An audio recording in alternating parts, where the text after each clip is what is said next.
very good afternoon and welcome to the BBC News at 1.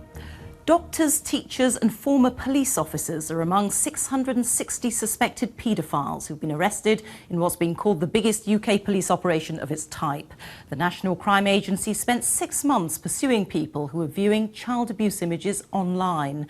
Most were largely unknown to police before the operation.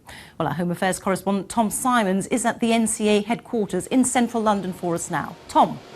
Yes, Rita, the National Crime Agency is a new body. It's only been in existence for about a year. And in that time, it's been carefully gathering intelligence about paedophiles operating online, mainly those who are sharing and using images of child abuse. It's been passing that information to police forces who've been making arrests in huge numbers. Has there been a technical breakthrough that's led to this? Not so much, but it is, they say, something of an intelligence breakthrough. 15 years ago, police say there were around 10,000 images of child abuse.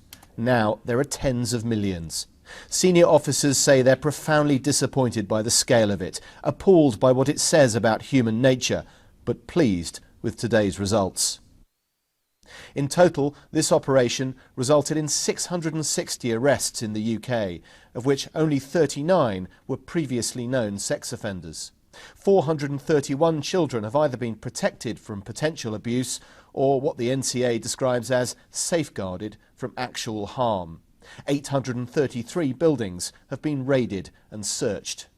There is a role that law enforcement can play, but there is a bigger role for service providers, for the industry to play, working with us to try and disrupt, to try and prevent, and to try and stop the internet being abused in a way that I don't ever believe that it was envisaged it would be used for.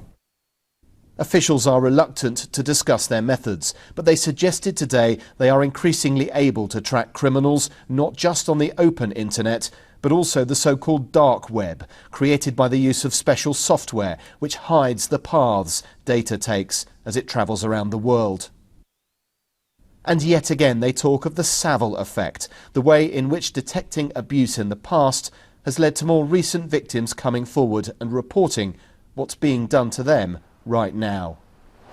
It was noticeable today how reluctant officials here were to give information both about how paedophiles are currently operating online and how they intend technically to try and track them down. A clear strategy of having a secret investigation, I think, so that they say criminals really don't know how they might be caught, and so that they start to feel that the internet is not a safe place for them to operate. Rita.